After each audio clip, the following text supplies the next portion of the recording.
Luigi Mangione is back in court today as his attorneys drop a complete bombshell, demanding that the court throw away obviously tampered with evidence. Luigi Mangione is accused of killing the CEO of United Healthcare, Brian Thompson, but nothing about this story adds up. Remember Luigi Mangione's backpack, which very conveniently for the prosecution has a murder weapon in it and a manifesto where Luigi Mangione confessed his crimes? Yeah, the police illegally searched that bag without a warrant mysteriously after Luigi Mangione was arrested. That is apparently where the police found Luigi Mangione's manifesto, where he confessed to his crimes, even gave a motive, and was 100% written by the feds. In his manifesto, Luigi Mangione apparently wrote to the feds, "I will keep this short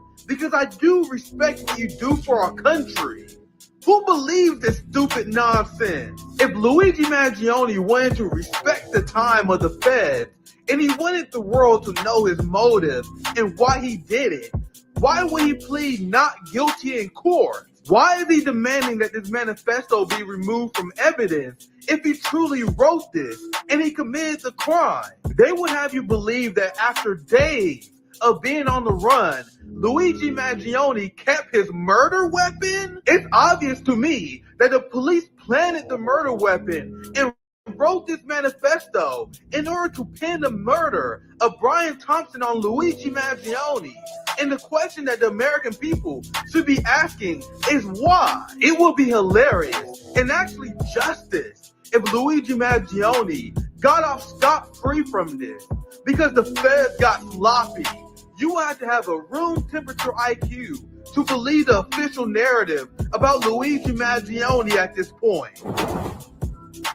What's poppin'? My friends, my family. You guys know I'm always in the lab cooking. So I was just on Jimmy Dore's show. I was covering this. Big shout out to Jimmy, man. One of the few people not afraid to invite my crazy ass on his platform. We were discussing this, and I was explaining how this makes no sense. I've been covering this story since it dropped. You guys notice how the corporate media, like, bro, this story was hot, bro.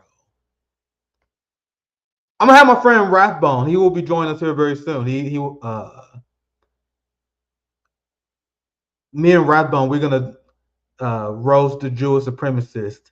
I'm also gonna talk about Zohran Mamdani and the nearly 100 leftist organizations who condemned him for openly selling out. And I promise you, you won't see it on many other YouTube channels covering that story. The Bernie media industrial complex has silenced all criticism of Zohran Mamdani, which is why you don't see them. That's why you don't see me on their shows. So they're like, well, we don't want to platform Nick's criticism of Zohran. Jimmy will. You know what I mean? Big shout out to my sister Sabby. She had me on. And I was explaining my critique of Zohran Mamdani, but them Bernie people were like, hell nah. I saw Jim, he did save me right after me. I would have stayed a little bit longer, but you know, I had to cook on my channel a little bit with my homie Rathbone. This is the video that corporate media never shows because corporate media was covering this left and right. This story was hot when it first came out. CNN, Fox News, MSNBC, and I mentioned this point on Jimmy as well. And then out of nowhere, radio silence. No one would ever talk about this story anymore. Yeah, we already got some people from Jimmy show watching. Big shout out to the homie Jimmy Dore. Unlike the DSA left who I roast all the time, Jimmy actually supported RBN Mutual Aid. Helped us promote RBN Mutual Aid. Supported in many ways you guys don't even know. Meanwhile, the DSA left, they wouldn't be caught dead. The Zohran Mamdani left, they wouldn't be caught dead at an RBN Mutual Aid event. I just did an event with the chairman, Fred Hampton Jr. JB and Sabby had events all the time in Florida and Orlando. Where's DSA? Where's the Bernie Sanders left helping us out?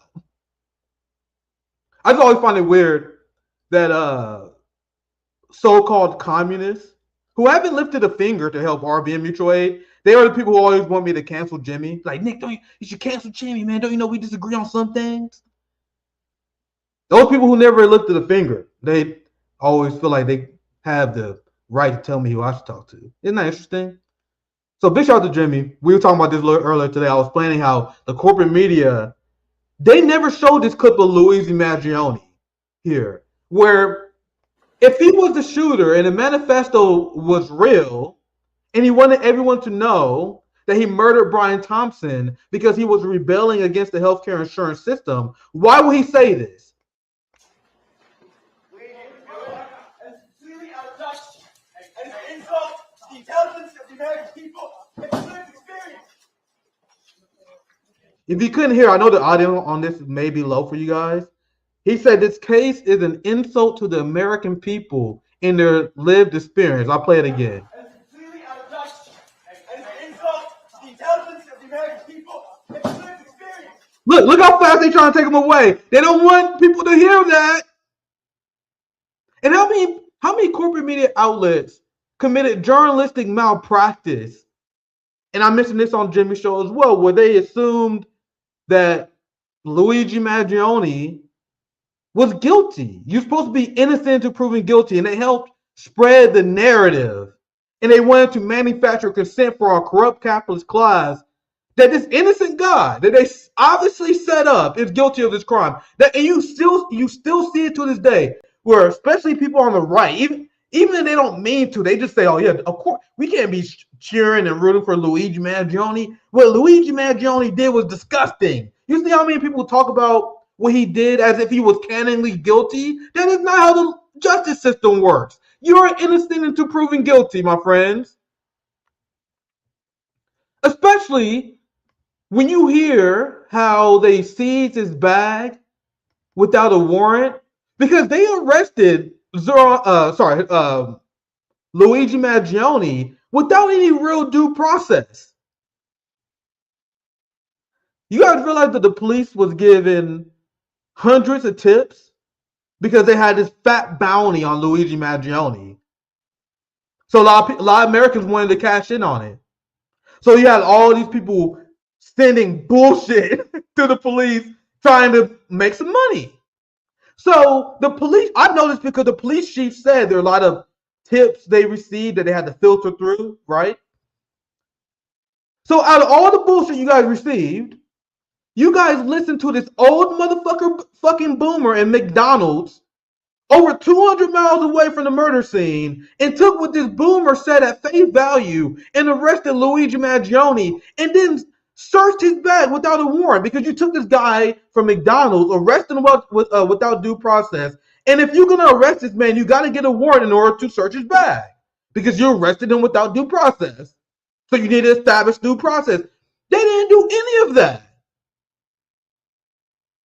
And you got to be a rude to believe that that's a coincidence.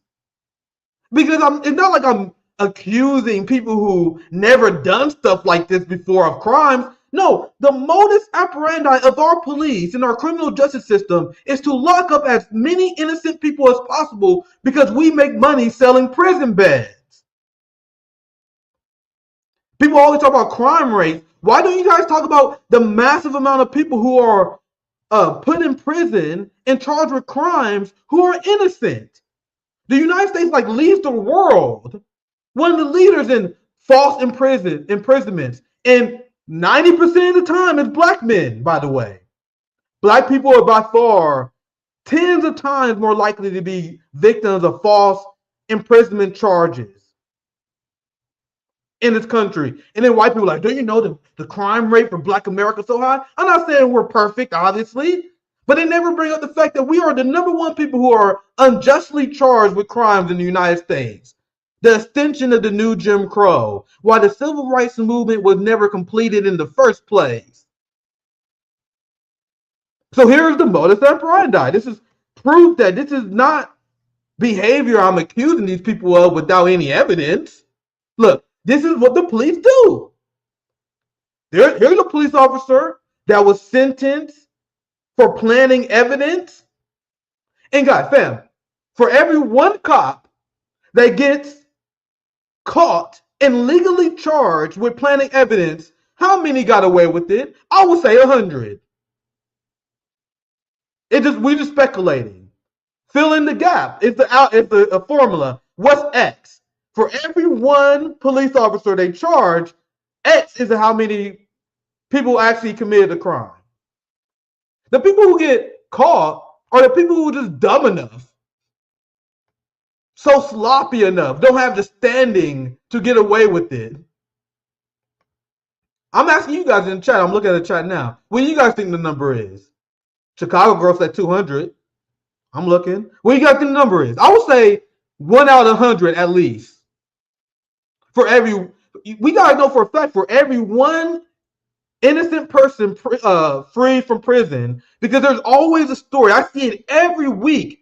Google a story right now about how some innocent black man was in prison for 40 years. Leonard Peltier was just released. He was falsely imprisoned. We have so many political prisoners. We have so many people who are falsely charged. And this is a conversation that white America is not even close to ready to have. They're not even close to ready to have this. This is the new Jim Crow. Look, cops planning drugs. It doesn't just happen in the movies. Now, with the ratio that you think is true, because you don't have to believe mine. Yeah, Mumia as well. Asada Shakur. There's so many examples of political prisoners and people who are later proven to be innocent, who was locked up by a criminal justice system. White America never talks about it. So for every one person who actually gets justice, how many people don't? These are the questions that America never ask themselves as they accuse other countries of being authoritarian. There's no more authoritarian, evil police state than the United States, where cops are just planting drugs on people. Cops breaking the law, violating the rights of Americans. They get sued, and then the money that they have to pay out is paid by the American taxpayers. The American taxpayer fund this criminal behavior. So we know that they plant drugs. We know that our criminal justice system is corrupt. So why would it be beyond imagination that they planted shit on Luigi Mangione? Also spent on Jimmy Dore, how the original pictures of who they said was Luigi Mangione doesn't even match up with him. Completely different nose, bone structure. This was the first picture. Remember they told us that this was Luigi Mangione? And then they found Luigi Mangione, and it was obvious he looks nothing like this guy. And now this photo essentially is disappeared from public discourse. This is also what I mentioned. We should have Rathbone, who will be joining us here very soon. That's why I want to get this story out of the way. Me and Rathbone, we're going to be talking about some Jewish supremacy. Also have the story with Zohran Mamdani coming up soon. Why would they do this? We can only speculate. You guys know that United Health was caught in a massive fraud against Medicare, stealing and embezzling hundreds of thousands of dollars, millions of dollars from Medicare, and then be investigated by the Department of Justice. So maybe you have some motherfucking guy whack the CEO. And then the assassin who is well trained get away, and then you pin it on Luigi Mangione.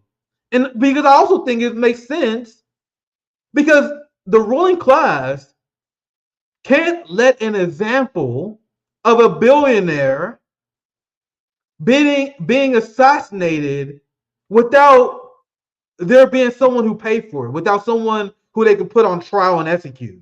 Because if this shooter got away with it, that would set panic to the ruling class that there would be copycats who will also attempt to get away with it. So Luigi Mangione, this is just another theory, he is the fall guy.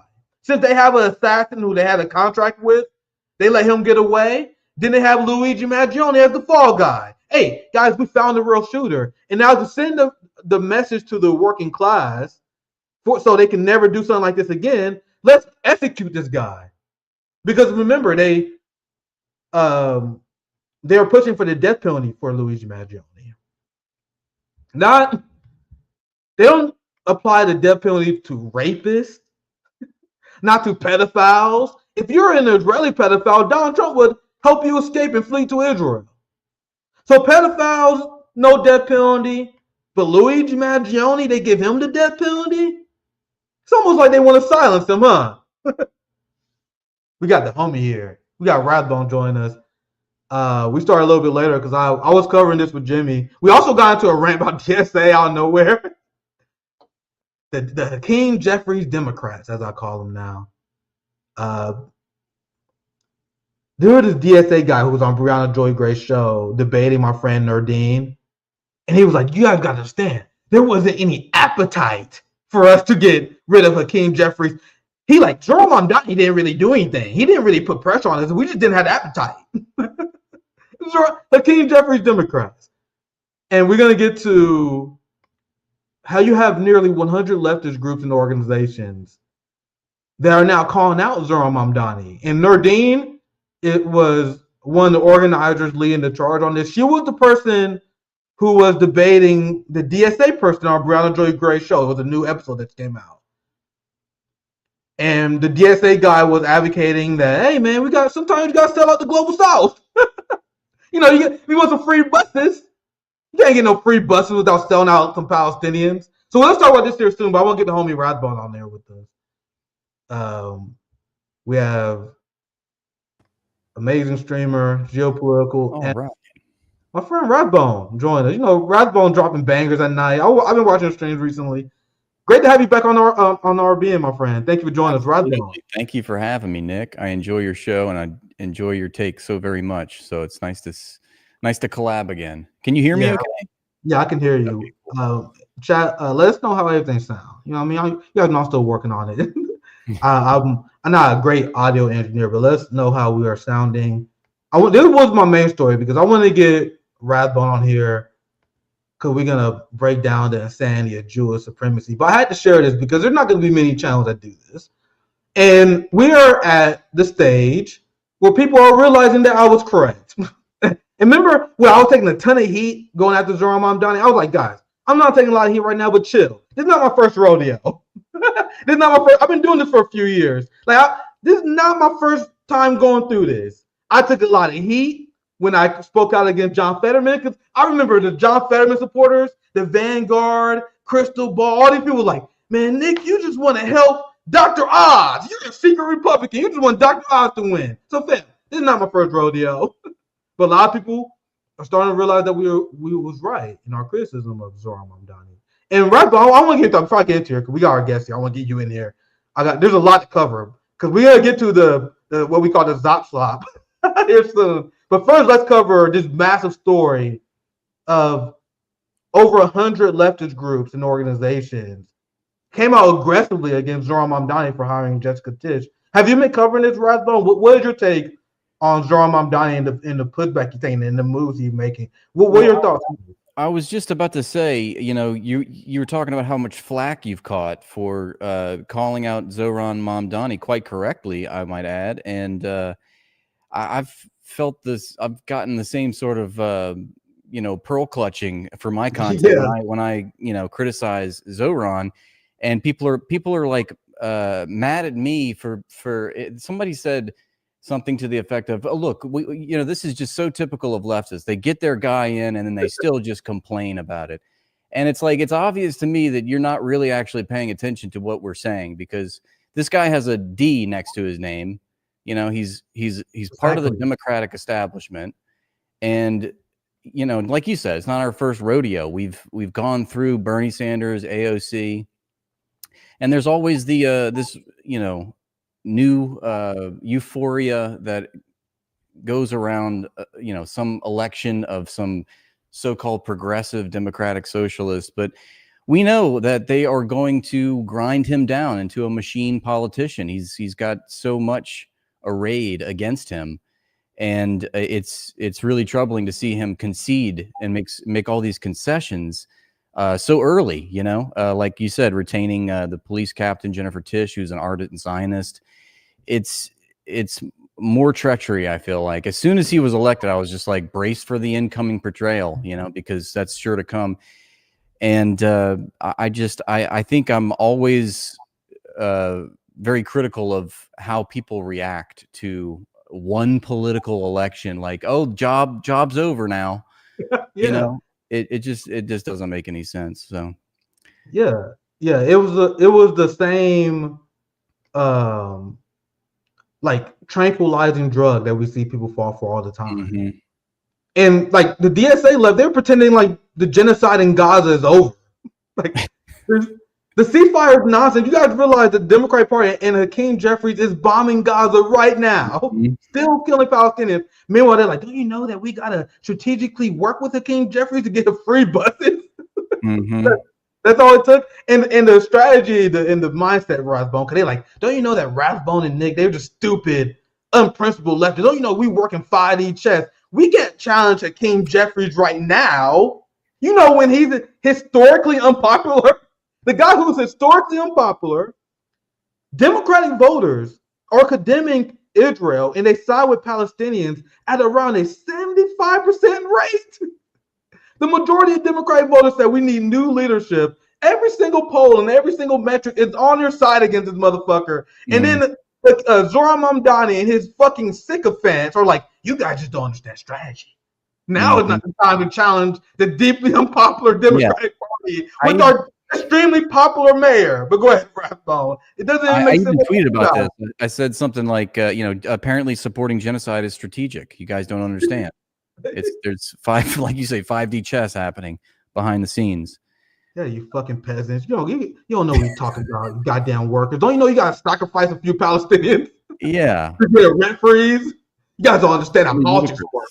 And this guy is a welfare capitalist. You know, he's vying for the most mild milquetoast reforms, and he's being branded as some crazy communist. It's part of the narrowing of the Overton window here in the United States. They the establishment loves to paint these mild reformists as if they are the end all, leftist side of the spectrum, like they're radical Marxists or something. Yeah, I realized that a lot of Zohran Mamdani supporters actually didn't watch him.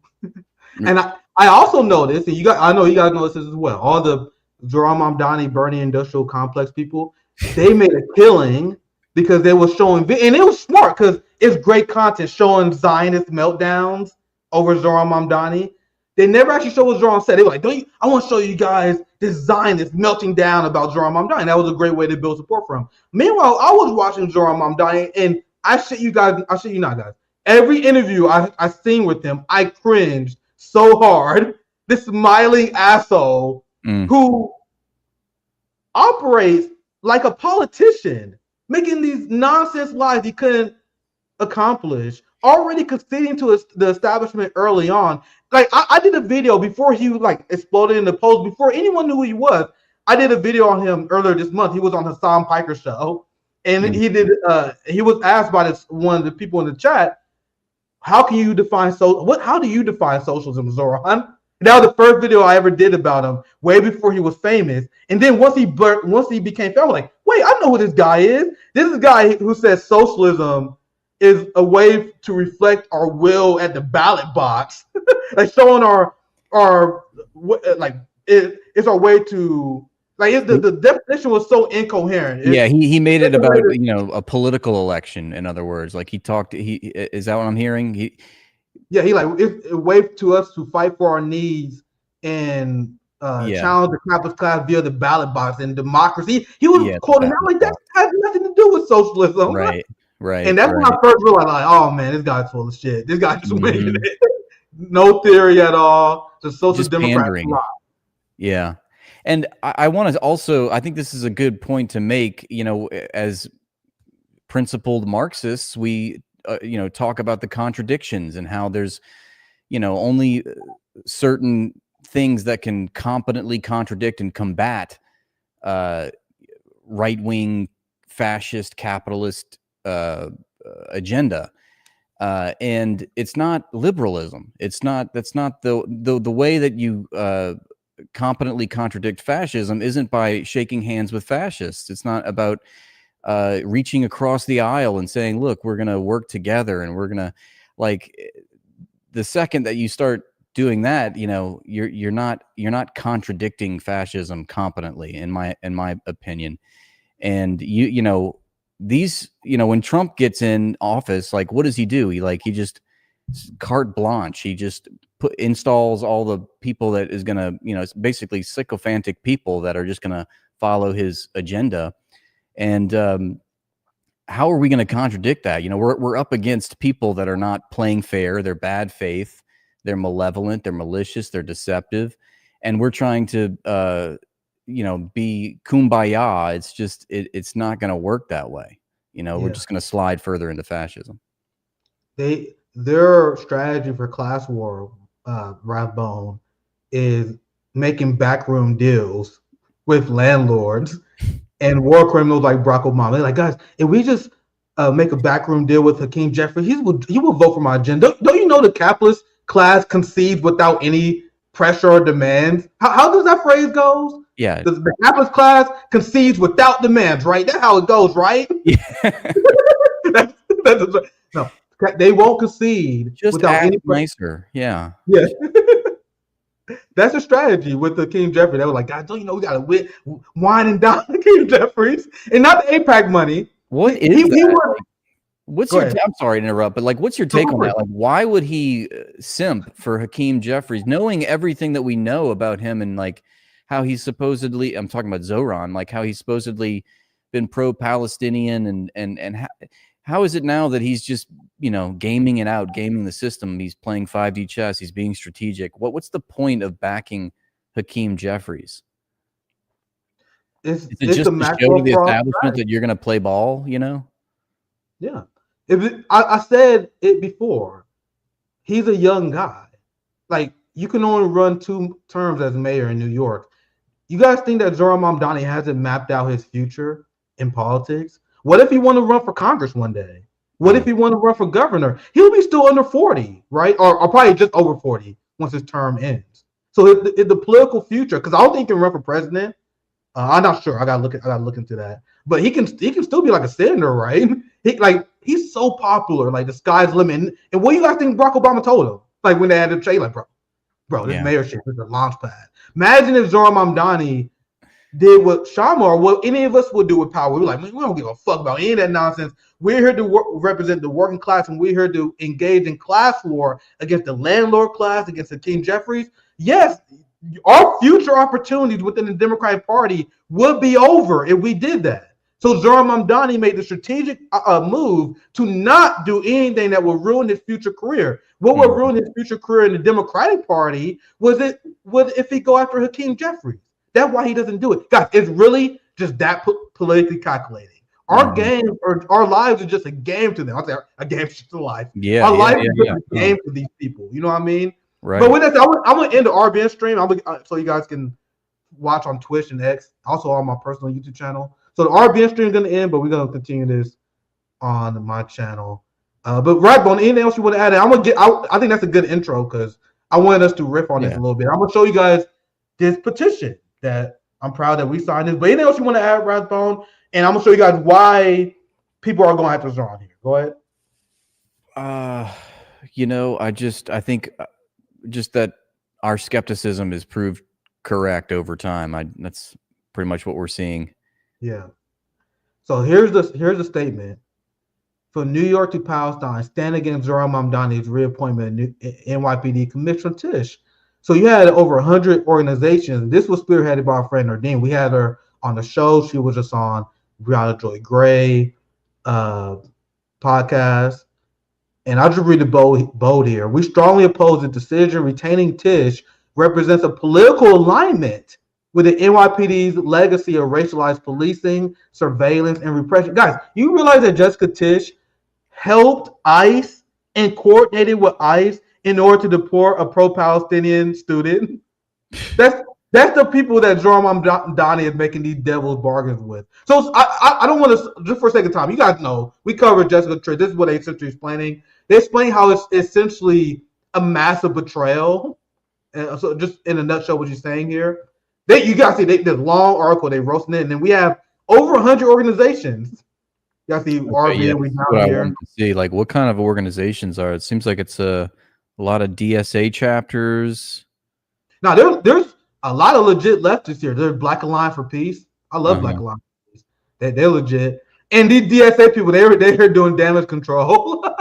There's definitely DSA people, but there's over 100 leftist organizations. A lot of them I like. I recognize the name of a lot of them, and they're not going to say no if any DSA people want to sign on to this, because they took such a massive blow to their reputation after the Hakeem Jeffries thing. So they have, I guess, more radical caucuses who've been calling out Zohran Mamdani, but that's why these quote unquote radical caucuses within DSA should leave DSA. It's a capitalist organization that's directly working against your goals. And that's to the people in DSA who have politics similar to mine. I see people all talking like, man, we got to work with the DSA right. Fam, why do you guys think you haven't accomplished anything? It's an incoherent class war strategy to align with people who fundamentally disagree with you in the ways you engage the capitalist class. And I don't know if you guys know, but Rathbone, they call it, they're like, we had the DSA right. We got to deal with the DSA right, guys. They had a riot for that's what they call them. That's what they call them. They said, oh, that's the DSA right wing. the DSA right. Yeah. That's what I mean. If I wasn't clear, the DSA right wing. So the DSA you see on here are more they call themselves DSA left, but you guys are all Democrats, man. You guys are incoherent. You guys see how this organization is set in a way that is meant to be incoherent and ineffective. But here's Nerdine. I won't read her tweet. Mamdani ran on promises of defending our community, but keeping Tish shows who he really answers to. Almost 100 organizations are standing against this decision to align him with NYPD's legacy of policing. And like my friend said, you're not even going to get the free buses. All Zohran Mamdani had to do for me not to attack people like, man, Nick, you just always want to go after Zohran Mamdani. All you have to do is not say this. No one forced Zohran Mamdani. So low, right? Yeah. But like, also, we're supposed to go after our elected politicians. This is the time to hold them accountable. I'm glad to see a lot of organizations calling them out, because if we don't apply pressure on the left, like, he's just going to slide to the right, and he's going to feel like he's got a free pass from the left. We can't let that happen. Very well said. Very well said. This is he was one of the people that voted one of the anti-Semites of the year. I met Guy last year, actually. Yeah, good guy. Good guy. He is a good guy. He said, I condemn Zohran Mamdani for selling out to the establishment and endorsing Hakeem Jeffries. Good for him. AKA APAC Shakur. After running on an anti-establishment platform. Fam, people are pissed. Because I said before, I was shocked to see people I knew fell for this. Like, but I try not to tell you guys, I try not to be, I was like, man, I know you understand you guys are desperate. I kept my criticism directed at Zohran. I try not to attack his people. But there are a lot of people who like legitimately like, let's give this one more try for whatever reason. And I feel like they understand they had to make up for it by calling them out. Like, that's and I think if it's also like, if we weren't steeped in this culture that idolizes and gives such emphasis on a singular political election, you know, we're so indoctrinated with the political spectacle that people just think it's live or die with one election. And I always react so negatively to, I'm always very, I don't know, just jaded about the whole process. And it's like, I get that I come across that way, but I think it's within good reason, you know, because everything about my understanding about our society is that real power comes from the economy. It's about economic organizations, not necessarily political ones. And the economic base is what gives life to our political establishment. So if we have economic fascism, it's not like political democracy is going to, you know, be reflected from that, you know? So I think you have to contextualize thing. And my response is that we are in this culture that just, you know, epitomizes these political elections. And then when the real work is supposed to be done, it's like everybody's at brunch. Yeah, I'm pissed because I want to start the fight, man. Remember what Zohran Mamdani said? He like, do we really want this fight with Hakeem Jeffries right now? Yes, the fuck we do. Yeah. I mean, the dude's endorsing genocide. You know what? It's strategic, Nick. You got to remember that. Yeah, we're like I want the fight. They don't want the fight. They didn't want to fight with Nancy Pelosi when they voted for her instead of fighting for Medicare for all. They didn't want to fight for Hakeem. When do you guys want to fight? So you guys realize I'm not a nihilist. Like I believe in the potential of the working class. I want to start building shit. I want to start improving the quality of life for our people. That's what a communist believe. Communists are not nihilists. I want to start building our own outside structures. I want us to start building our own government. I want us to start building our own parties, having our own representatives. And whenever I see a tranquilizing drug like Zohran Mamdani comes, guess what people don't want to do anymore? They just want to vote for Zohran Mamdani and react to Zionism melting down after the election because it makes them feel good. I want to get to work. And no matter how much work that we do individually at RBN, and we don't have the left, we don't have the working class on our side, we're not going to accomplish anything. So we need to get our numbers up. And right now, the United States left is entranced by this tranquilizing drug known as Democratic Party electoralism. And for all people like, why are you hostile to these people? Because for every cent you spend on that, for every ounce of your energy you spend on building up progressives in the Democratic Party, that is money you're not spending on the revolution. That is money you're not spending on mutual aid. That is money you're not spending on building outside structures that we need to defeat the capitalist class. So go ahead, waste another $400 million like you guys are planning for AOC 2028. That's why I'm going to be there to oppose them, because they're wasting our time. These are not small disagreements. What they are doing, and they have done, has set the American working class backwards. That's why we were joking on the world stage. So sorry for that rant, Rathbone. But anything else you want to add? But Don't that's why I'm ever apologize angry. for your rants, Nick. They're beautiful and they're spot on. But I would just say you reminded me of that great liberal virtue. Okay, now's not a good time. Yeah, They never want to. It's always lip service, you know. I didn't finish reading this guy's tweet. I'm gonna put respect on his name, and then I'm gonna show you guys. We actually got a lot to talk about today. Reacting to these insane Jewish supremacists. We'll get to that here very soon.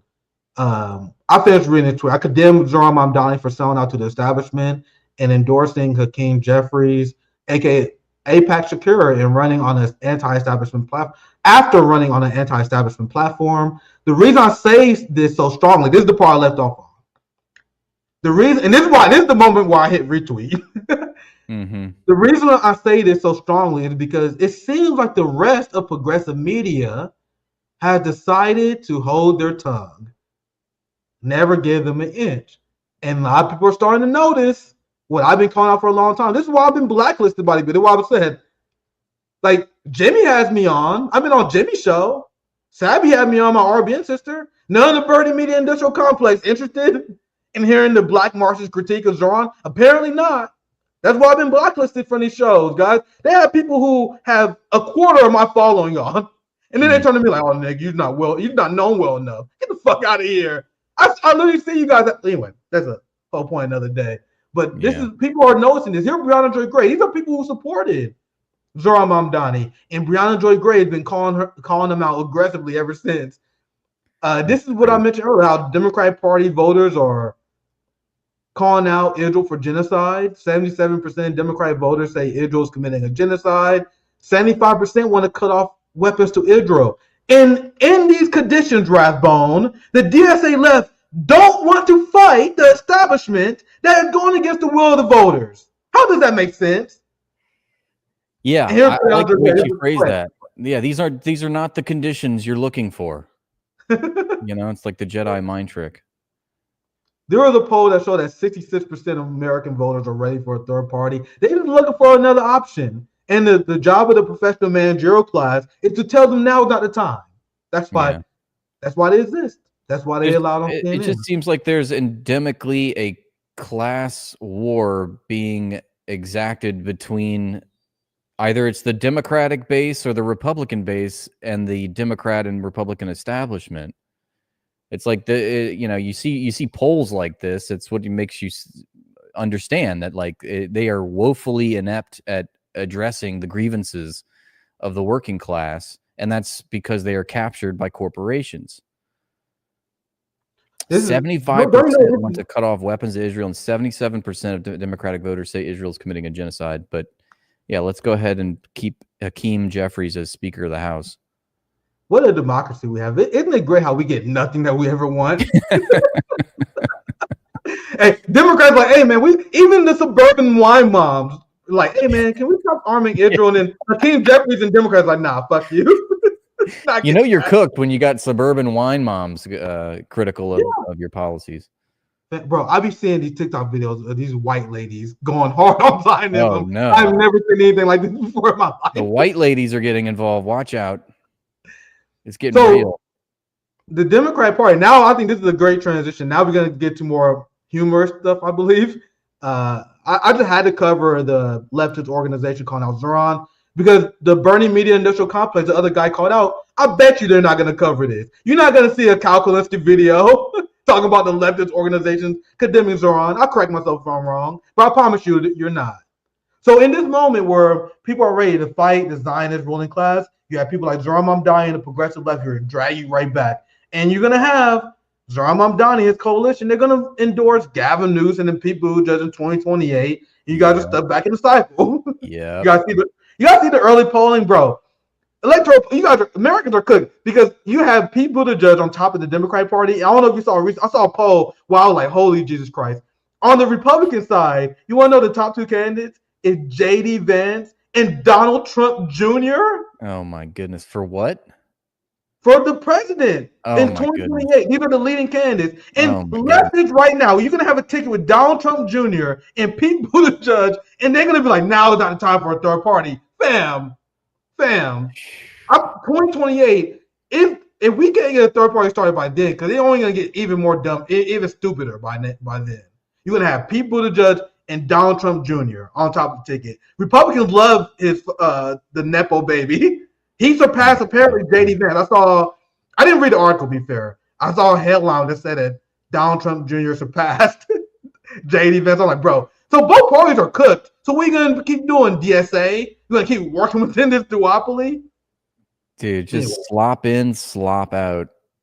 The future looks bleak. I feel like things are just going to continue. I mean, what's your prediction for, the 2030s? Like, I feel like things are just going to keep deteriorating. Are we headed towards civil war? I mean, I think communists need to start fleeing to China. I think we need to do what Lenin did, bro. I think we need to flee for a second. I can't answer that, man. I think I couldn't even tell you in 2020. I had no love for the capitalist guys. At that point, I thought nothing they could do surprised me, but they surprised me every step of the way. Even after seeing the war on terror, after seeing. They still surprised me with the genocide in Gaza. You know what I mean? Oh, yeah. So who knows what they're going to do? They already built up police forces. I don't know. That's a hard question to answer, Rathbone. We've got to be prepared for it. I'm trying to get us in a position where we're prepared for that stuff. We have our own government systems. And we form our own militias. We need to start preparing right now because I think that's a question we need to start considering. I'm going to show you guys the reaction of the ruling class to these numbers because as you guys see, even the suburban wine moms are getting tired of Zionism, and people like King Jeffries are more unpopular than ever. So you want to know what Hillary Clinton? Oh God, yeah, please. So we're about to get to some slop now. Yeah, baby. They about to get really sloppy for the rest of the stream, bro. Because I'm sorry to do it to you guys, but this is Hillary Clinton, and the establishment essentially in meltdown mode. They had this Jewish supremacy conference where Hillary Clinton was rubbing elbows with Mike Pompeo and all.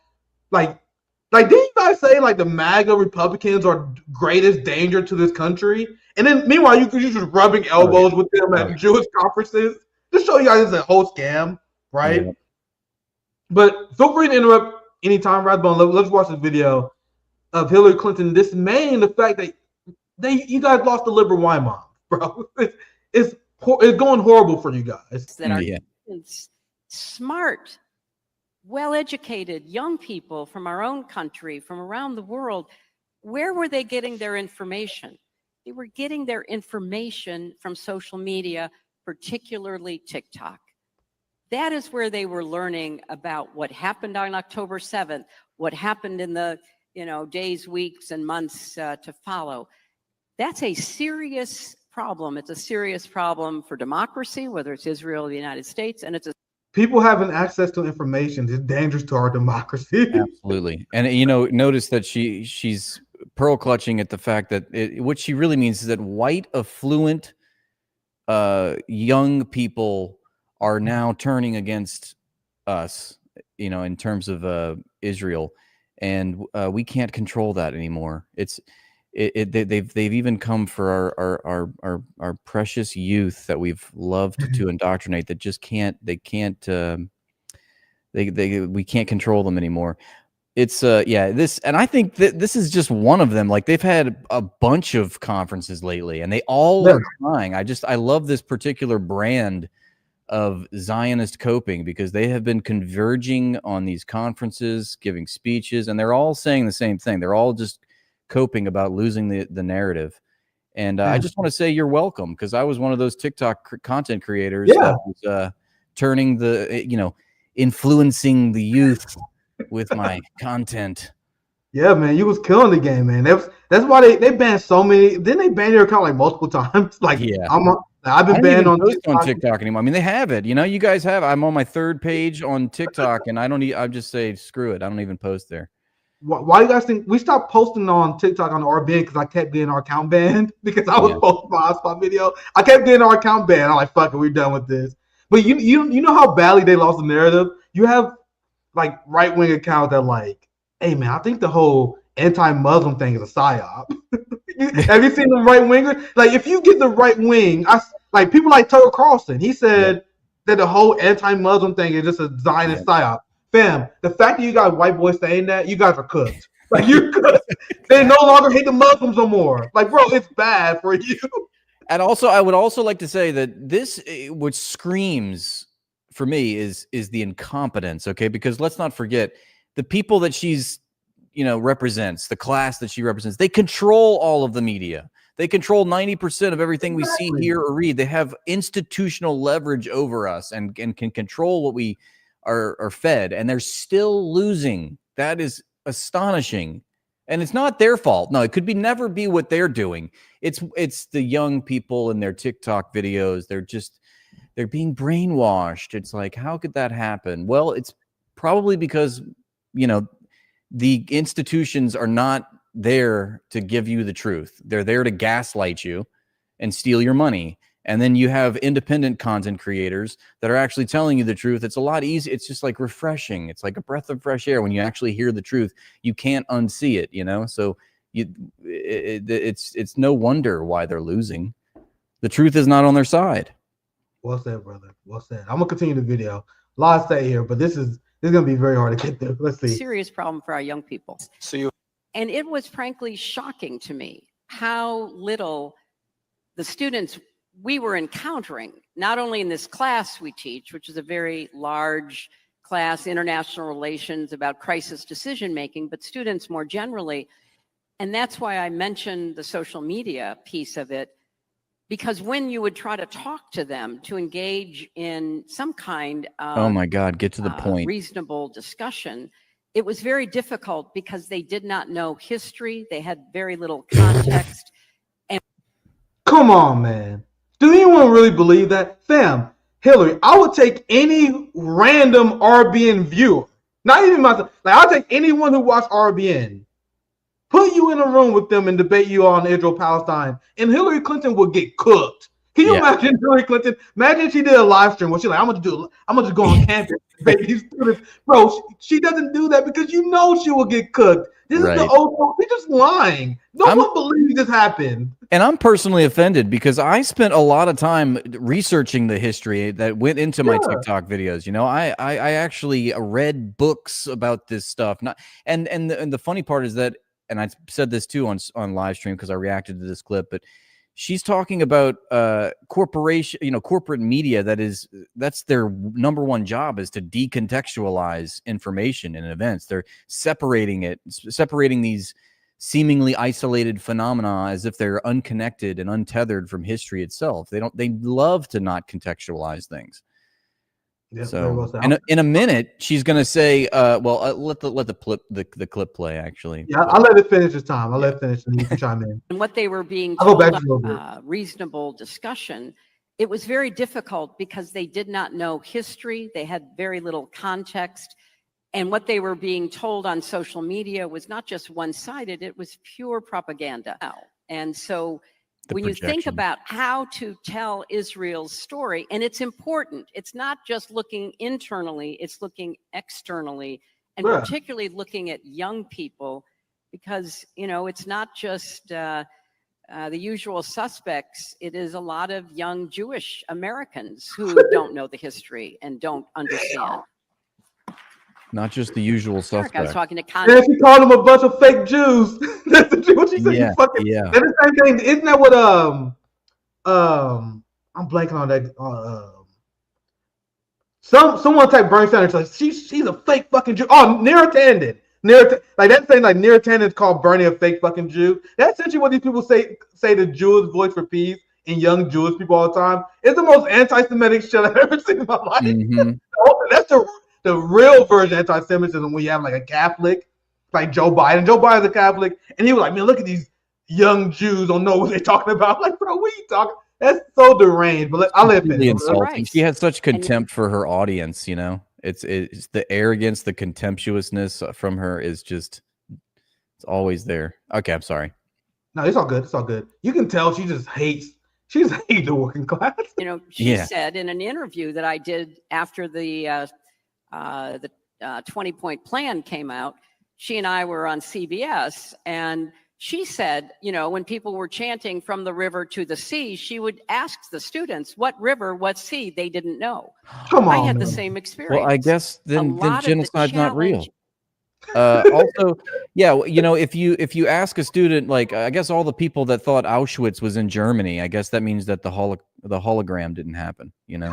I mean, they used the same logic, you know. Oh, okay, they can't name some Westerners in the Imperial Corps who are protesting against the genocide can't name all the geography that's associated with the genocide, so therefore they're idiots and nothing really bad is happening, and Palestinians are denied their collective liberation as a result. So we're all good. Gotcha. You can tell, like you can tell that Hillary Clinton do not even view Palestinians as humans. Oh, 1,000%. She might as well have a Klan hood on for me. As far as I don't think she views either of us as human. We're just, you know, objects for her gratification. Is how it comes across. That's the difference between me and a black liberal, and why I can't stand them. I literally see Hillary Clinton no different than a Klan member. I am not bullshitting you. Yeah. Like, to me, she might as well have a Klan hood on. There's no difference. I think she's materially. I'm sorry to interrupt you, but I think she's materially worse.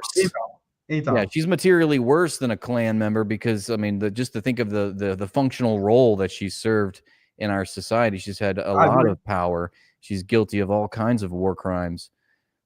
Yeah, I agree. I know I talk a lot, so you always gonna interrupt me. This is a great conversation. I'll finish the last 20 seconds up, and we got a few more stuff to cover here. Is with younger people. So let me know how you're doing on time, Rathbone. We still got plenty to cover here. Yeah.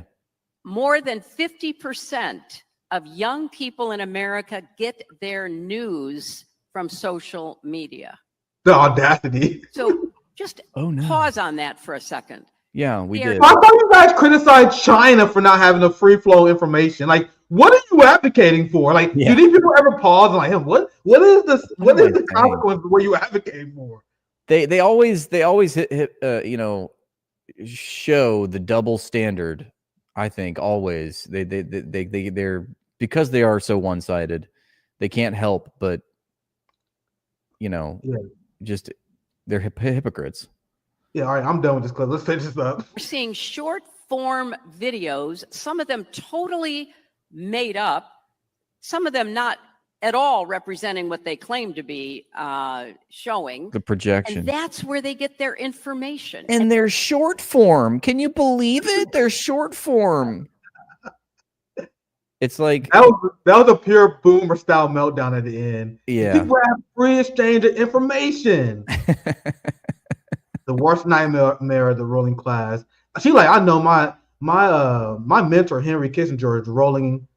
Well, he's not even dead. I keep thinking he's dead. He's not even dead yet. How about they rolling in his grave? Dick Cheney is rolling in his grave. because we allow these peasants to have so much access to information. And then they're like, if you say that Jewish supremacists run the media, that Zionists run the media, you're anti-Semite, and then to prove us wrong, Larry Ellison immediately bought up TikTok. To prove us wrong, Rathbone, they immediately start buying up all the media. I think Larry Ellison buying up all that media, that's anti-Semitic of him to do that. Yeah, Why would he do such a thing? How dare I mention that? So a lot of people don't understand that. Oh my God, this is crazy.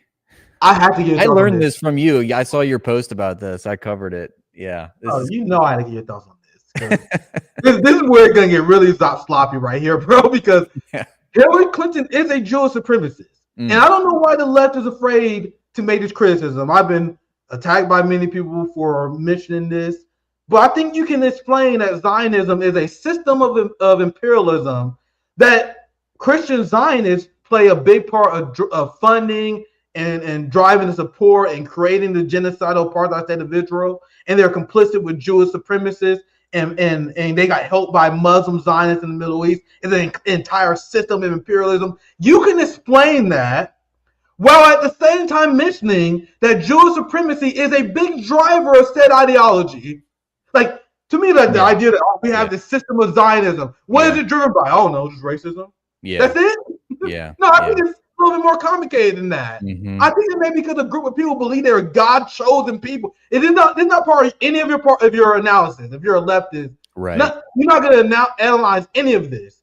How many? And I want to get your thoughts on this, Rathbone. But how many anti-Zionist Jews who we love and respect came out and said that they was brainwashed from as a young child to dislike Palestinians?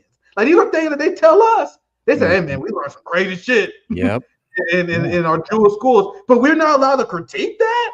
But Rathbone, feel free if you had anything you want to add. I loved how you put that in your tweet. Because it comports with the material contradictions and our Marxism, basically, when you say that Zionism is a system of imperialism, like you say. It's a settler colonial project. Yes, it's done to economically exploit poor people and steal their land. But like you say, it's completely absurd to ignore the ideology that maintains it, and it reminded me of that principle that the base of society, which is our economy, shapes political ideas, ideologies, religious ideologies, in fact, and parenthetically, it maintains them, whereas the ideology maintains the base significantly, and parenthetically, it shapes it. So it's an interplay. I know that was like sort of a convoluted way of explaining it, but it's an interplay between the economic base and the ideology that justifies it, and they work in hand in hand. And they can influence each other. So yeah, I think that's what we're saying. I think that was your point, is it not, Nick? Mm-hmm. Yeah, like, bro, we see these footage of these Jewish schools where they are taught that Arabs are evil. They chant death to. Are we supposed to ignore that? Yeah. Like, what is this? And I looked this up, and I had my source is a very well known anti-Zionist rabbi in Chicago. He has one of the very few anti-Zionist synagogues, and I was one of the few people who reported this. They had whole articles in mainstream media explaining this, how this rabbi in Chicago was put on this blacklist, and he was sanctioned by synagogues all over the United States because, based on what he said, not me, based on what he said there's only around 30 synagogues in the United States that take a hard anti-Zionist stance. And that includes like prayer groups. And then outside of those 30, you have thousands, around 3,000 synagogues in the United States that explicitly support the Israeli project. You have Zionists who, in these synagogues, who sell off Palestinian land at their religious place of worship. It's a part of this new corrupted, if you want to make that argument, version of Judaism. And I feel like this is a spiritual argument because Kwame Ture used to do this. Like I showed maybe a long time ago on RBN, Kwame Ture debated Zionists. He destroyed them not only based on international law using facts. Yeah. He did stuff that leftists would never do. He brought up the Talmud, the hypocrisies of what these Zionists are teaching their kids and how it bastardized it. Like, he made a religious argument against Zionism as well. Which why I don't understand why people on the left is afraid now to make the same argument that people like Malcolm X and many others made, and like Kwame Ture made criticizing Zionism. I mean, he completely destroyed this man. I played this clip a long time ago. I might resurface it one day.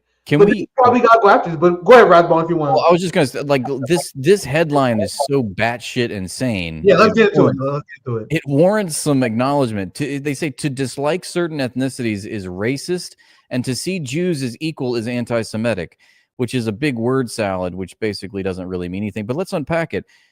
To see Jews as equal is anti-Semitic. So to see everyone else as being less than the Jews is perfectly normal. That is natural. That's like a law of nature. There's nothing wrong about it. Is if we imply what this statement is saying. Jews are the only people based on an assignment. So what does that mean? An assignment from God. Jews have a telephone to God, and they are separate from other humans. So this is it just reeks of Jewish supremacy. And if you don't believe it, you're an anti-Semite.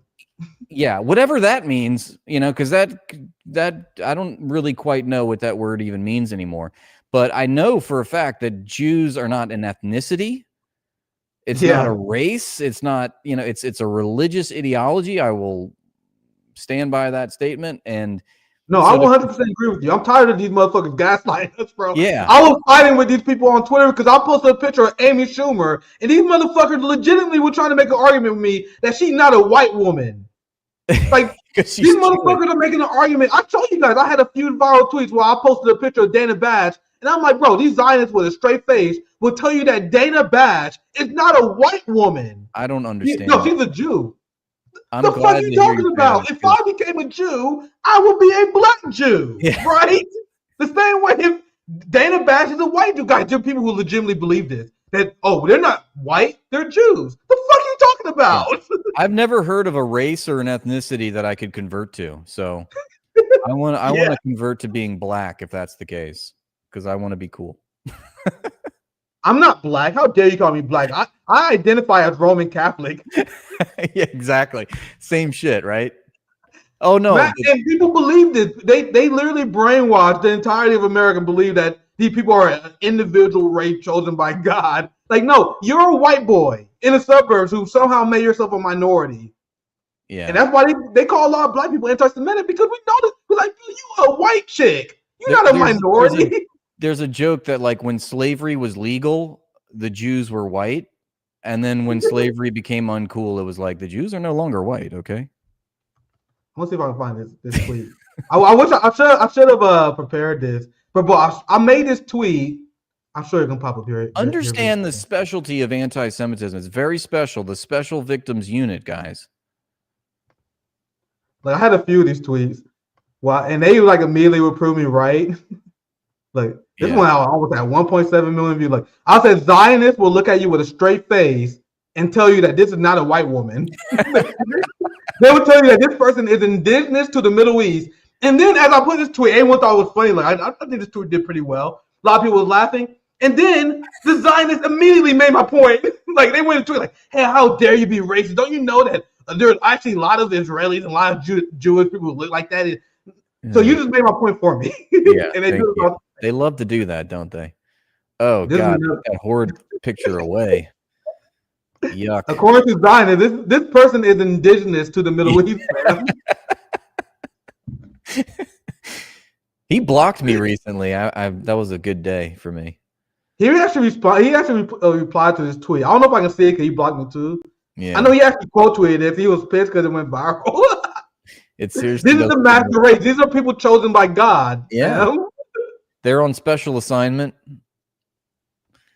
Anyway, I will try to find the other one, but it's not that important. I will just show you guys some funny tweets I made. The reason why those tweets are so legendary because the Zionists immediately prove my point. For the people who thought I was just talking shit.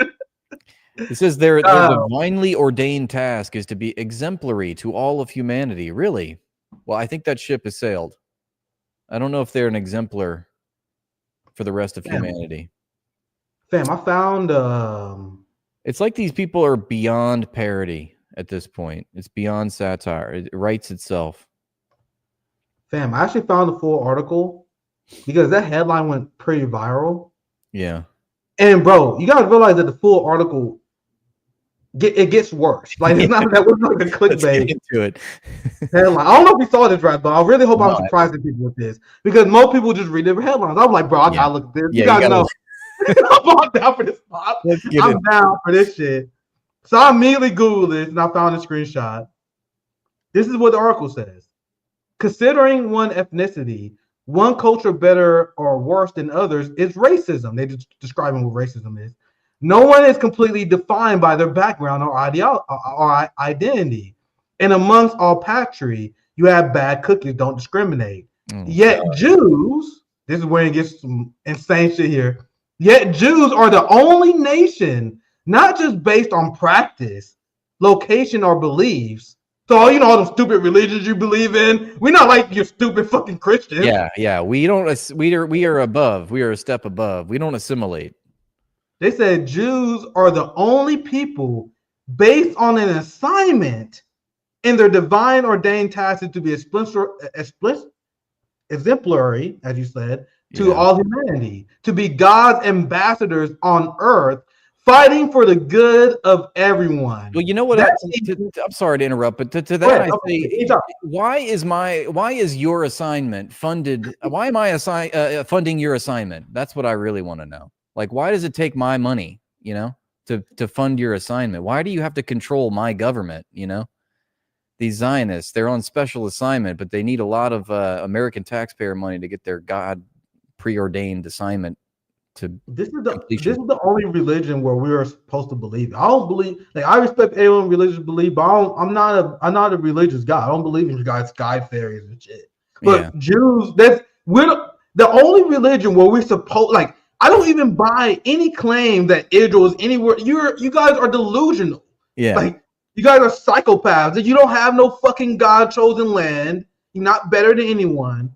But in the United States, that makes you an anti-Semite. Mm-hmm. If you say this stuff. But let me continue. That means that when one says that Jews are just like everyone else, you're a bigot.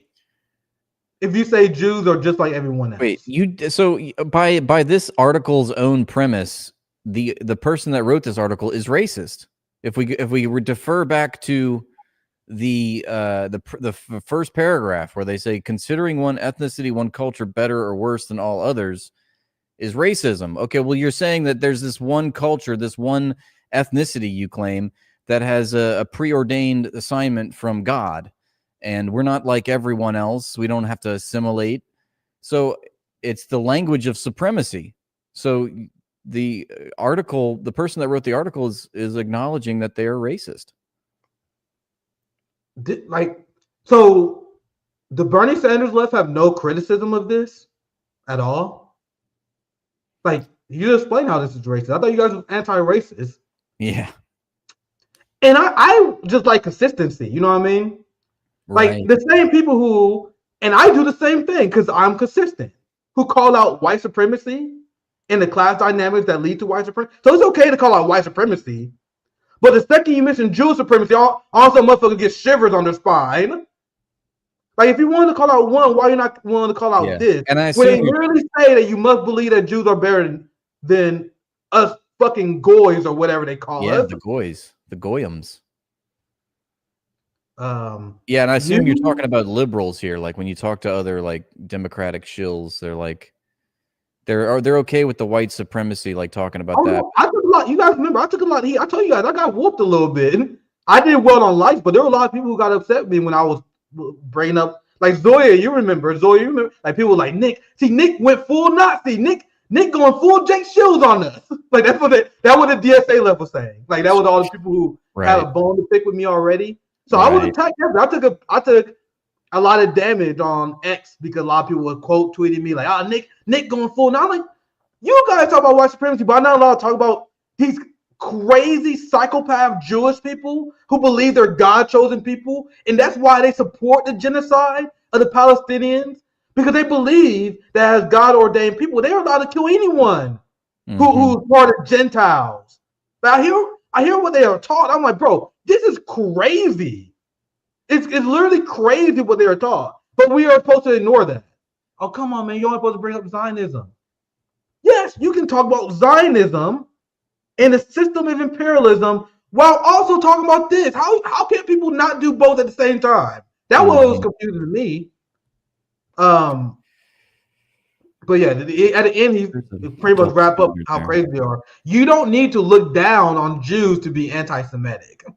I think this is probably why I rage quit. Just to see them as equal is anti-Semitic. Just treat them as your peers, as you treat the Jew as you would treat yourself, and that is anti-Semitism. You must be on your knees. A Jewish settler on Israeli TV claims the Torah gives them permission to erase anyone who isn't obedient to Israel. The land must be empty of every Arab who refused to kneel to us. There you go. I just was talking about the knee metaphor there, and the guy says it. So people mention this Rathbone. We're like, hey man, isn't it kind of crazy that our public officials are pledging so much resources to these crazy fascists? Because the corporate media never show like tweets and quotes from Israelis. Like Israelis are they are so crazy as a people that X disabled translations from Hebrew to English. Yeah, you can't even. People are like, hey, yo, these people are literally like, you gotta feel like that many people in Germany didn't know what the Nazis were doing. like, but they didn't. It wasn't like they're like, yay, burn the Jews. They didn't know. They can't. The Zionists, they can't even say that. They see babies burning, and the number one telegram, I won't say number one, but one of the biggest Telegram channels in Israel, it's just them posting pictures of dead babies and laughing about it, like a deeply psychopathic culture. Yeah, perfectly normal. Not a cell phone in sight. Just the chosen people being chosen. And then they were like, Nick, you can't talk about Jewish supremacy though. You can't call out our government for supporting these people. And then they were like, it's not Jewish supremacy. It's so many other things. So you had a doctor in the UK, a friend of mine, who mentioned how the UK is ran by a bunch of Jewish supremacists. So in response, Rathbone, they called her a crazy anti-Semitic conspiracy theorist. And in order to immediately prove her right, the Jewish supremacy in government had her stripped of her medical license, to disprove her point that Jewish supremacists run the country. Control, yeah. They immediately do the thing that you just accused them of. As they don't care how ridiculous it sounds. So, this is a friend of mine. She never had any patients complain or medical accidents, but she was suspended by the Medical Practitioners Tribunal Service. You guys want to know why she was suspended? To kind of sum it up for you guys, because she quoted international law. Can't do that. She said that Palestinians have the legal right to resistance, and that she is being silenced and attacked by the British state because they are cracking down on people's freedom of speech, to quote international law. And they said, you can't say that, you Jewish supremacist. Now I'm gonna take your license to prove you wrong. I think it's like this story should be gigantic. They are literally taking licenses from doctors in the UK for being critical of the state of Israel, ruining their lives. And we're hearing so much about how unsafe the Jews are in England, in London. They're just being persecuted, apparently, as they control all institutions that govern public life. But apparently, some supremacist ideologies are okay. There's some that are bad, and apparently Jewish supremacy is perfectly okay. It's been 1 week since I was suspended. The suspension was secured by the Jewish lobby, and there was a big campaign of all the Zionists attacking her. And right away, the Jewish federations of the UK convened and said, "I can't believe they're talking about this anti-Semitic trope Jewish lobby as they organize lobby. So the UK has descended into full-fledged fascism, but you will never see Zohran Mamdani critique and criticize the UK. Why is that? Germany is ran by a BlackRock prime minister. They have no freedom of speech. They're arresting grandmas for standing for Palestine. Meanwhile, Zohran, like, don't you know that Cuba is an authoritarian state? Why don't you cowards ever call out Europe? Europe Why has is he talking about Cuba? It's so. You guys think that is by accident? I don't think that's by accident. Maybe I'm too much of a conspiracy theorist, but they purposely ignore all the fascism of United States allies. You will never hear Bernie Sanders criticize Germany for being fascist. You will never hear him criticize Emmanuel Macron for cracking down on pro-Palestinian protesters and implementing fascism.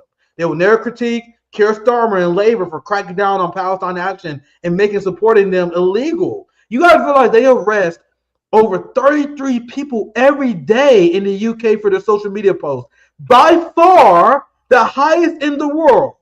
They have billions of people in China. They're not arresting 33 people per day in China for their social media posts. But you will have Zohran Mamdani and DSA, like, they were quick to condemn China.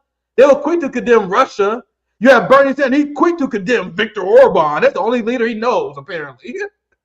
Wait, let me continue. Because I want to give attention to the story. Anyway, she explained how she missed her patients. They pretty much destroyed her life. Why? Because she explained she called out genocide, Israel, and Jewish supremacy.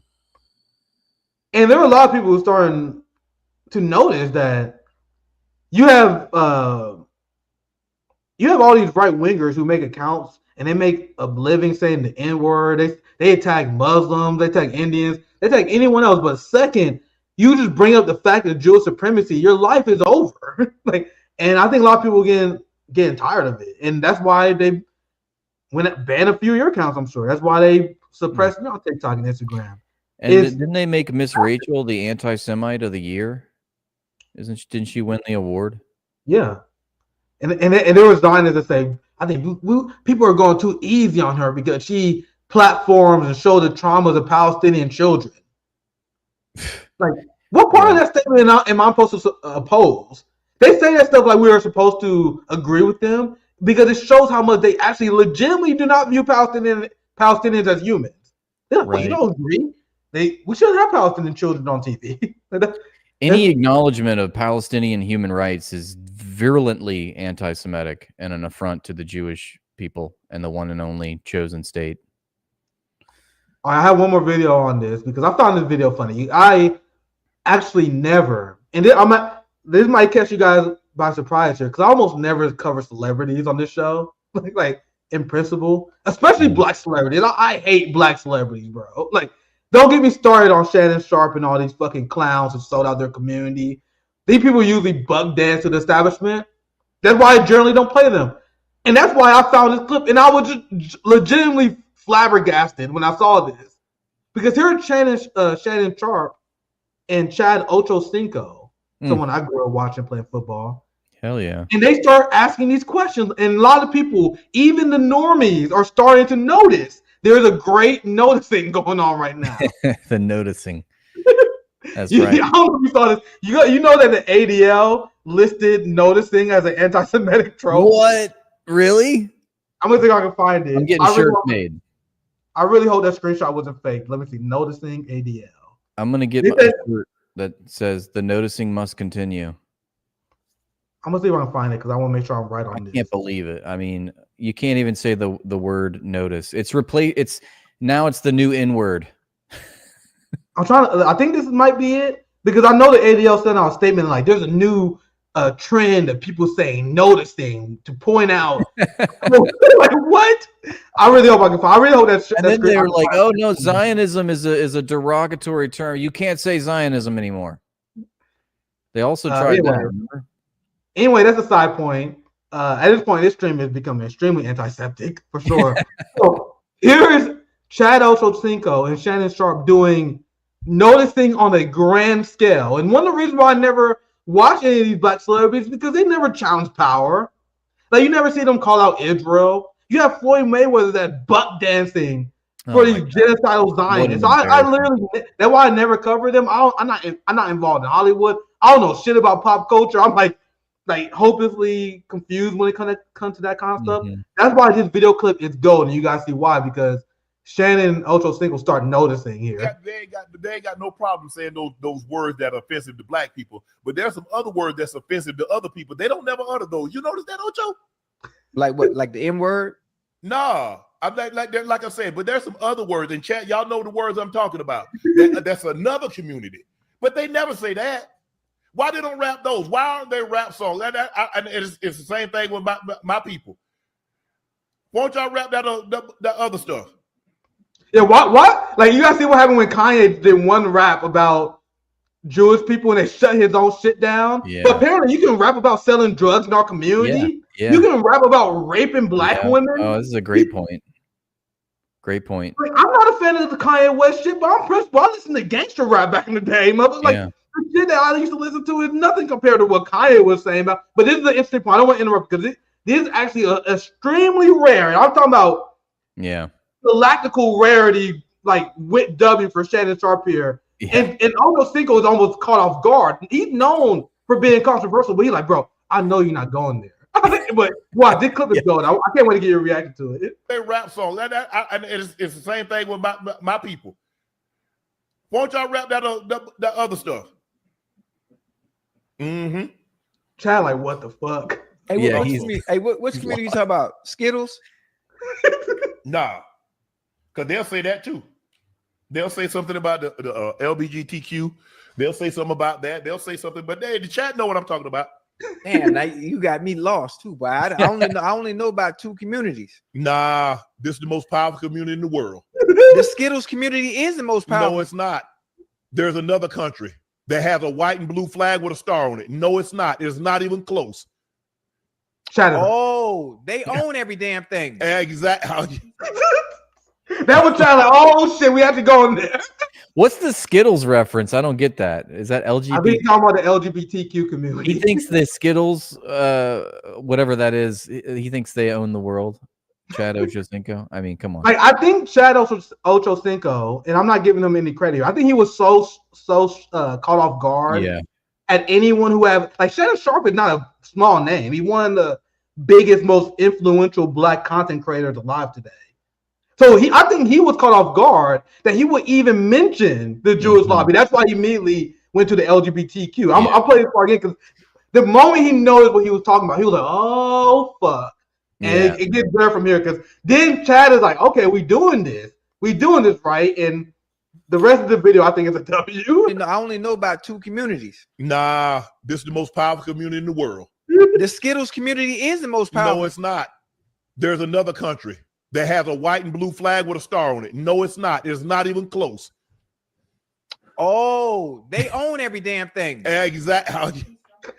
Yeah. Well, Okay. I bet. Why don't he say something about derogatory about that? Why he don't rap that? Oh, He want to no. create content. You told me you're a content creator. Hey, Create some content. they own everything, boy.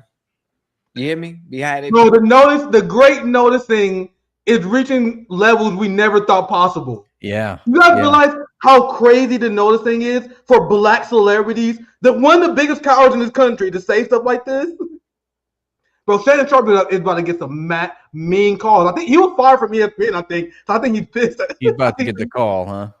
Yeah, but let's continue because this I think this clip is fascinating. Hopefully, I'm not the only one enjoying this. I think this is crazy, man. Why he don't rap that? Oh, He want to no. create content. You told me you're a content creator. Hey, Create some content. they own everything, boy. You hear me? Behind every boy. If you was to peel back the layers, yeah, man, I ain't leave that alone. That's what I'm saying. See, people don't have no problem saying that. Yeah. But boy, He's proven. I think this is history. I think we're watching the end of Shannon Sharp's career live right now. Oh my God, he's going hard. Let's continue. no matter the community, there's a derogatory term that will describe said community. Mm. It doesn't matter the community, but there is a derogatory term. But it's funny how they pick and choose. It's always that Exactly. word. Oh, it's just a word. So is that one. Right. And so is that one. And so is that one. But I find it funny, but nobody ever uses it. Dude, I can't believe I'm about to say this. And if you know, you know. I can't believe I'm about to say this, but Shannon Sharp is cooking.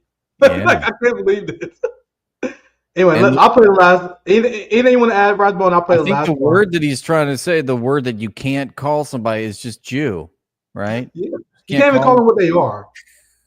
Jew. The only community we're calling them what they are is a slur. Stop calling us Jews. It's bad. It's derogatory. All right, I actually haven't seen the last minute of this guy. At this point, I was sold on this video.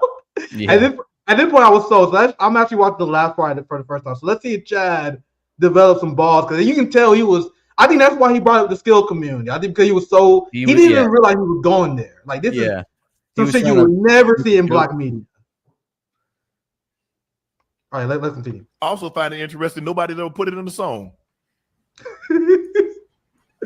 Yep. They don't talk about it in the movies. Crack D'Amico put in a song. What was that, Rathbone? Didn't Crack D'Amico? I don't know if you know that song that he goes after Dave Portnoy. Don't joke about the Jews. All right, sorry. Go ahead. Yeah, he probably got banned. His life ruined. What was the name of that UK rapper? I'm blank on his name. The one who was like death to. Oh yeah. Bob Villain. Yeah, Bob Dylan, bro. That was the banger of the year, bro. Yeah, that was. You guys realize that song is still stuck in my head. I'll be walking around doing house chores and random. I'm like, death to the IDF. Folding laundry, death to the IDF. Just doing random ass shit. Cooking, death to the IDF. Yeah. All right, let's finish. Cause we almost done. We're gonna wrap the stream up. We're about 90 minutes in. We're not gonna. I think we end it here. I'm gonna cover some Venezuela tomorrow. This is more. We just kind of kicking it with Rathbone tonight. Let's finish the stream. We can read some super chats. I'll read some chat and we wrap up after that.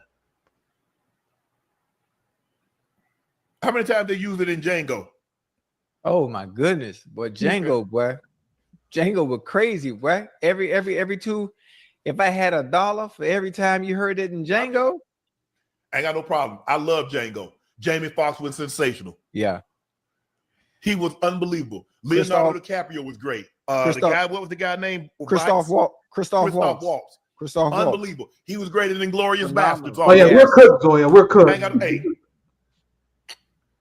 Damn. Great movie. They know they're in trouble now. I remember. I'm old enough to remember when Jesse Jackson was running for president, and he said something. He called New York. He called it a derogatory term. Had to apologize. Michael Jackson used the term once upon a time. Had to apologize. Let's move on, Ocho. Let's move on. We don't. So how long until he released a statement apologizing for this? Because I was actually shocked, bro. Black Twitter blew up when they saw it. It was like, bro, what? All the black celebrities been avoiding talking about Israel. So yeah, this stream is cooked, bro. We cooked, fam. This is why I keep getting fucked up on YouTube. I would never learn my lesson, man. Zoya, unfortunately, I'm sorry. I had to do it to you guys. We cooked. Rathbone, anything else you want to add? Always great having you. Well, I mean, just I do, but I feel like people are gonna say this stream's getting pulled, so I don't know if I want to add anything else. But it's true. I see a lot of Netflix movies where the villain of the movie is always they always have to make him out to hate the Jays and hate they have to hate black people as well. Like it's like those are the two.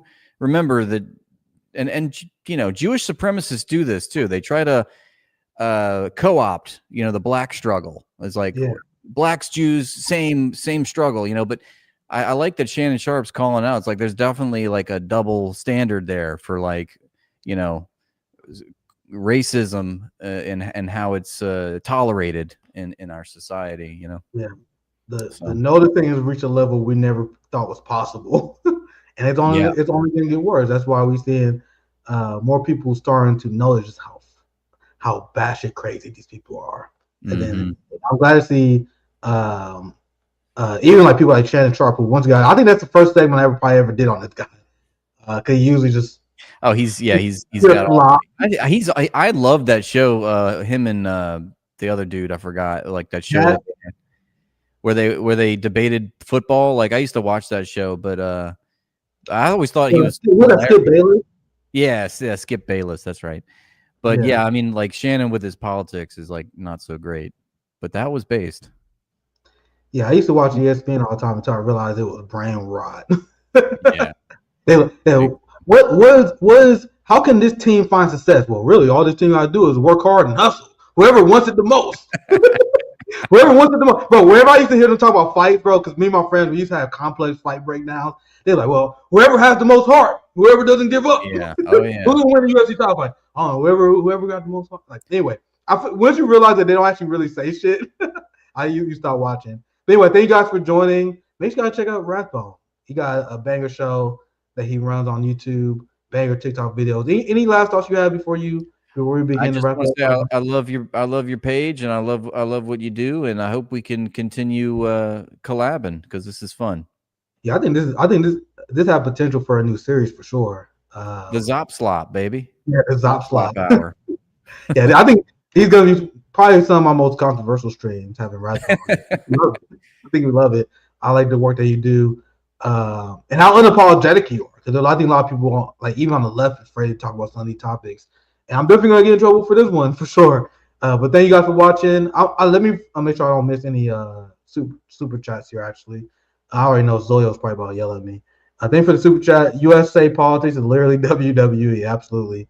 But, yeah. That's an analogy I make all the time. Definitely. Very well said. Thanks for $2. DSA stands for Democrat Sheep Herding Americans. Sheep herding. Yeah. When I went on Jimmy's show, we were supposed to be talking about Luigi Mangione, but then we had like a whole nother segment just roasting Zohran out of nowhere. Yeah, how'd that go? I watched a little bit of it because I saw your message that you were going on. But yeah, I can't wait till the segment come out. I've been covering the Luigi Mangione story for a while, and yeah, if you believe the official narrative on that, you're cooked. Yeah. You're cooked. So we pretty much broke that down, and then we called out the DSA. I would have stayed a little bit longer, but we got to do our show here as well. So make sure you guys check out for. I think those segments probably be released tomorrow. Friday, I think we got Thomas Faze join us.